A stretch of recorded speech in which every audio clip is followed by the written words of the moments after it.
Hello guys! Kumusta kayo lahat? Welcome back to my YouTube channel. Ang menu natin for today, ginataang hipon.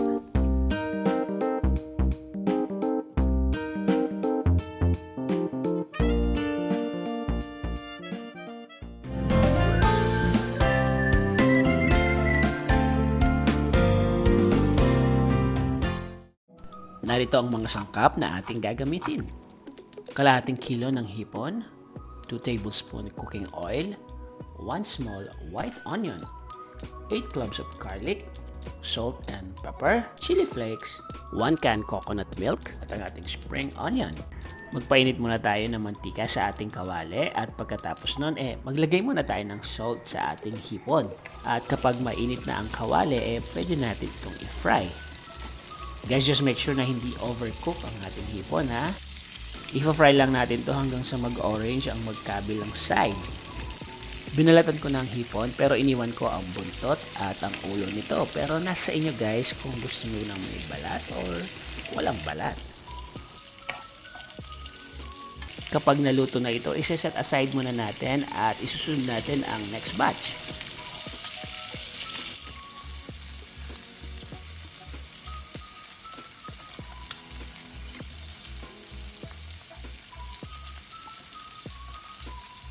Ayan, kapag luto na, set aside lang natin itong muli. Guys, ang kumpletong listahan ng ating ingredients ay matatagpuan din sa dulo ng video ito at pati na rin sa ating description box. Samantala, sa ating pinagprituhan, mag-isa na tayo ng bawang. At kapag medyo naluto na to, sunod na natin ang sibuyas. Lutuin lang natin to hanggang sa mag-moist ang sibuyas at isusunod na natin ang mga condiments.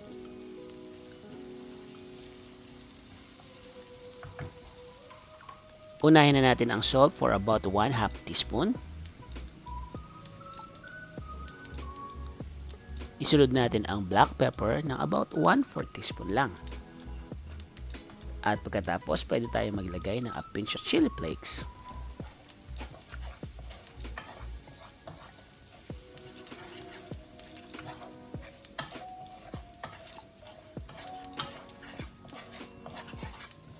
Halu-haluin lang ito ng maigi hanggang sa mag-mix lahat ng ingredients at pwede natin isunod ang coconut milk.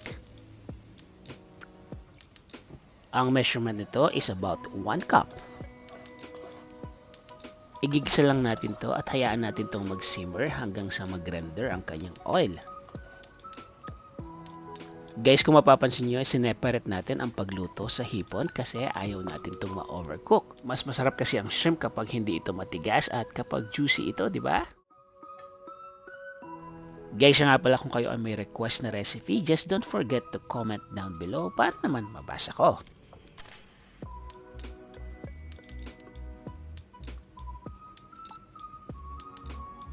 Samantala, i-ready na natin ang ating spring onion.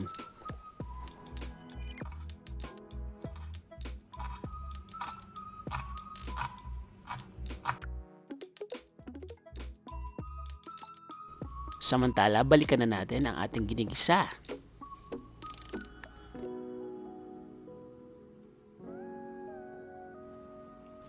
Kung mapapansin nyo, nag-reduce na ang ating gata at nagtika na rin to.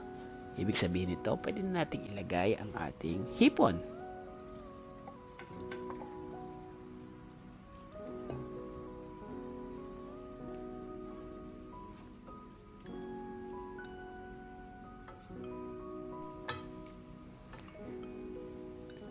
Ayan, at isisimmer lang natin to for about 2 minutes at ready na ang ating ulam.